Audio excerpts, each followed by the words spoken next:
aqoon-yahanku waa ayo waa su'aal mujtamacu inay isweydiiyaan u baahan waa ayo aqoon-yahanku ma nin laabtoog iyo warqada ku raran oo qaab gaara u labisan baa ma aha aqoon-yahanku sida aqoon-yahanku waa ninka ilaahay iyo rasuulkiisa af yaqaana kaasaa aqoon-yahan ah ilaahay nimaan af aqoon oo qur-aanka aqoonin rasuulkana af aqoon oo sunnaha aqoonin aqoon-yahan maaha kaas qur-aanka bal u fiirso aayadda dadku inta badan xagga dambe ka soo qaataan laakiin xagga hore in lagu soo xidho ayaa wanaagsan amman huwa qaanitun aanaa'a alleyli saajidan waqaa'iman yaxdaru alaakhira wayarjuu raxmata rabbih qul hal yastawi aladiina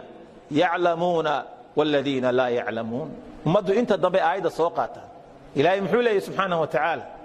mid habeenkii taagan saacadaha habeenkii intuu kaco weysaysto buu ilaahay ishortaagaya ummaddoo huruda oo jawigu degan yahay mar waa sujuudsan yahay marna waa taagan yahay mar qur'aan buu akhrinaya mar waa ducaysanaya mar waa wardinaya saasaa salaaddii subax ugu soo gelaysa yaxdaru alaakhira aakhiru ka digtoon yahay wayarjuu raxmata rabbi rabbigii naxariistiisana waa rajaynaya arma ilaahay ku cadaaba arma ilaahay ku cadhaysan yahay arma xisaabtu kugu adkaata alla hortii baqdin baa ku jirta xagga kalena waa dadaalaya waa camal falaya wixii taalkiisa waa shaqaynaya ma u jeedaa markaasaa ilaahay wuxuu leeyahay miyay sima yihiin kuwa sidaa u dhaqmaya ee wax garanaya iyo kuwa aan waxba garanayn maalin baan waxaan soo galay meel biibita ah ama macmacaan le waxaa igu soo galay nin barfaysar ah oo aqoonta maadiga heer sare ka gaaray khaasatan ku takhasusay itisaalaadka waxyaabahan xidhiidhka warsgaarsiinta centerlightka ilaa intaa isku xidha PhD ku qaatay baa igu soo galay markaasuu hindhisay markaasuu wuxuu yidhi sorry mar labaad buu hindhisay wuxuu yidhi sorry mar saddexaad buu dhiso sorry buu yidhi waxaan ku yidhi marka la hindhiso wax la yidhaahdo ma taqaanaa sorry baan iridi dad baa meesha fadhiya waa ka dul shanqare waa inaan sorry please idhaahdaa wax kale ma garanaysaa oo la yidhaahdo markaasuu yidhi maya garan maayo da'diisu ilaa 70 madaxa buu geliyey markaasaan ku yidhi diinta islaamku waxay qabtaa adeer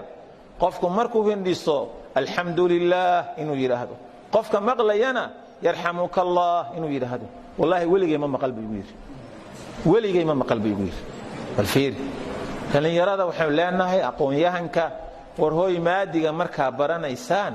xisada masaajidkana qaata oo tafsiirka ku taxma oo xadiiska barta oo fiqiga barta idinkoo isku macaan xaggana diintii xaggana maadigii ayaa jaamacadda ka baxaysaan hadduu qofku jaamacaadka ka baxo wuu ismahdinayaayo wuxuu isleeyahay madaa masaajid iminka fadhiisan karo oo kitaab miyaad iminka dhegaysan karaysaayo cashar baan raacanayaa iyo arki maysi waxaas waa laakiin inta aad allahumma qof alla u naxariistay mooyaane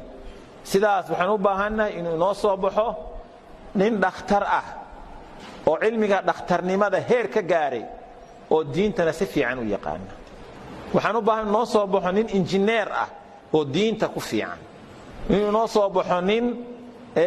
maxaan ku idhaahdaa aqoon-yahan ah oo dhaqaalaha ku takhasusay diintana sheekh ku ah nin siyaasadda ku takhasusay diinta sheekh ku ah markaasaa mujtamacu isu dheelitirmaya taasay u baahan tahay arrinta muhimka ah in la ogaado ay fiican tahay